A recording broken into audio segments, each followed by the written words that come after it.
नहीं हाल दहली सुनाने के काबिल, ये किस्सा है रोने रुलाने के काबिल।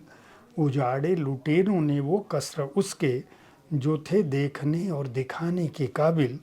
न घर है न दर है, रहा एक जफर है, फ़कत हाल दहली सुनाने के काबिल। बहादुर शाह जफर की यह गज़ल कब और क्यों लिखी गई, क्या है इसका किस्सा।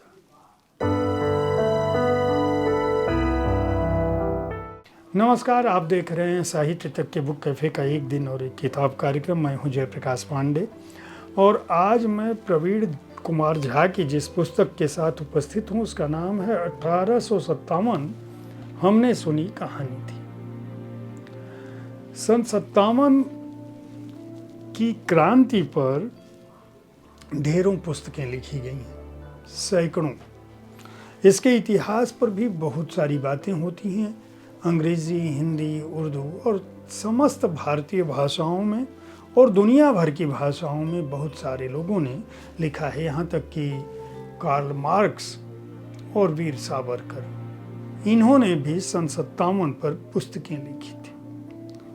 बहुत सारे लोग सन 1857 की कहानी को जानते भी हैं।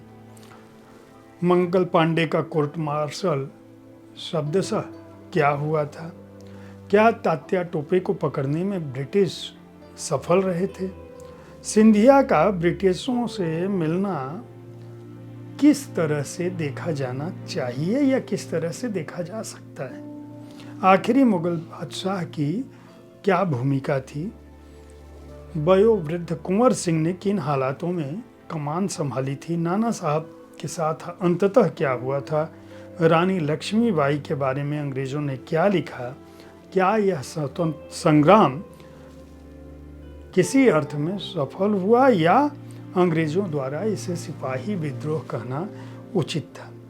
इन्हीं पुस्तकों का उत्तर तलाशते हुए प्रवीण कुमार झा ने यह पुस्तक लिखी है। उनका कहना है कि वे कोई इतिहासकार नहीं हैं, लेकिन विषयों पे उनकी जिज्ञासा रही है और ख़ासकर ऐसे विषय पर जिस विषय पर ढेर सारी पुस्तकें हों। 1857 उनके लिए हमेशा से आकर्षण का विषय था। उनका मानना है कि इस पर अलग अलग कोणों से, अलग अलग कालखंडों में, अलग अलग शीर्षकों से ढेर सारे लोगों ने किताबें लिखी थी, लेकिन इतनी किताबें लिखी गई कि अगर कमरे में रख दिया जाए तो पूरा कमरा भर जाएगा। इसके बावजूद उन सवालों का उत्तर तलाशने की कोशिश प्रवीण कुमार झा कर रहे थे कि आखिर इसे क्या कुछ कहना चाहिए, सही मायनों में 1857 क्या था और प्रवीण कुमार झा उसे किस नज़रिए से देखते हैं। प्रवीण कुमार झा जो है वह बहुविध विषयों पर लिखते रहे। कुली लाइंस, हिंदुस्तानी संगीत पर उनका जो वाह उस्ताद, खेल पर उन्होंने स्कोर क्या हुआ, रूस इतिहास कथा विधा में चमन लाल की डायरी, जयप्रकाश नारायण की जीवनी और नॉर्वे, नीदरलैंड जैसे देशों पर ढेर सारी पुस्तकें लिख चुके हैं। दास्तान पाकिस्तान, रेनेसा, साइनाइड, गांधी परिवार, ब्लू स्टार, इंका एग्जेट और माया जैसी आधा इतिहास पुस्तकें भी लिख चुके हैं।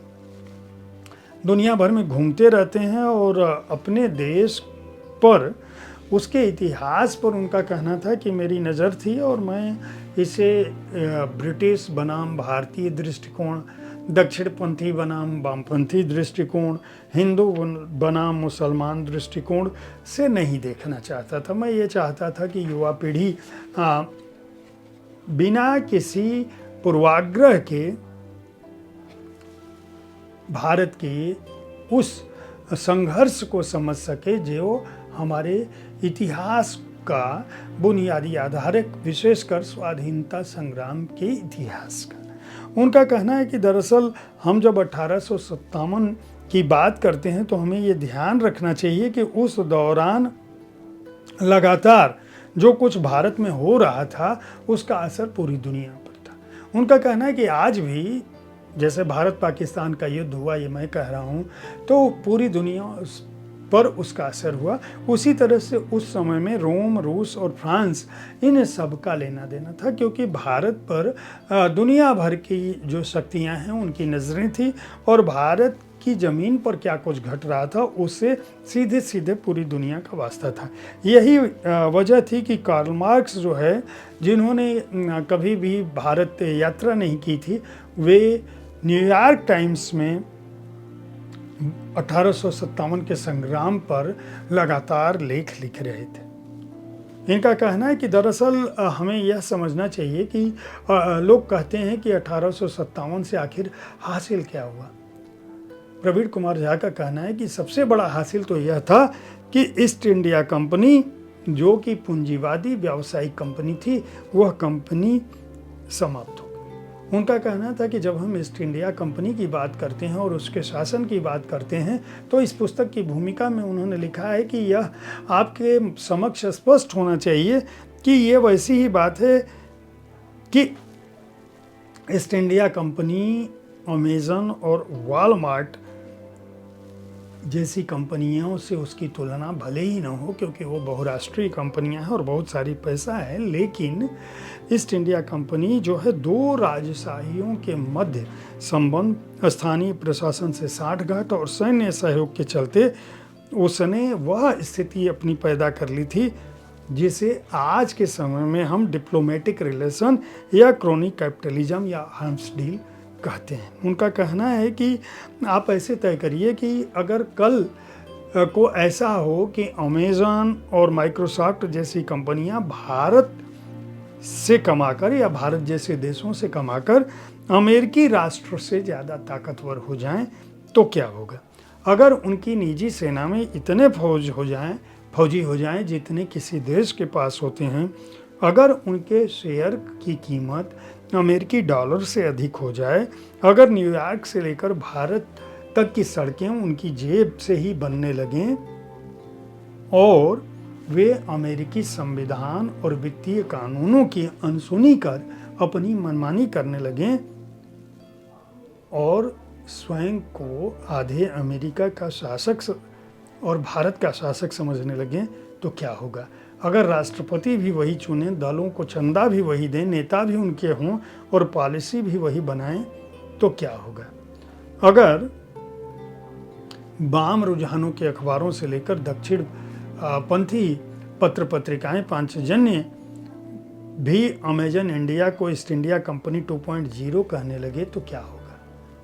प्रवीण कुमार झा इसी नज़रिए से इस पुस्तक को लिखते हैं और सन 57 के नायकों और खलनायकों की नहीं, बल्कि इतिहास के उस मील के पत्थर की कहानी कहने की कोशिश करते हैं जिससे यह देश बना और जिसने इस देश को स्वतंत्र करने में एक बड़ी भूमिका निभाई। उनका कहना है कि आप इस बात को समझिए कि दरअसल हर कुछ, सब कुछ जिम्मेदार था उस स्वतंत्रता संग्राम में, या उसको जो विद्रोह हम कहते हैं 1857 में, उसके इतिहास को समझने के लिए बहुत सारे कारक जिम्मेदार थे। धर्म, राजनीति, राज्य, राजा, ईस्ट इंडिया कंपनी की लूट, उनकी हड़प नीति, उनके विरुद्ध किसानों तक में नाराजगी, वह सब कुछ शामिल था। 8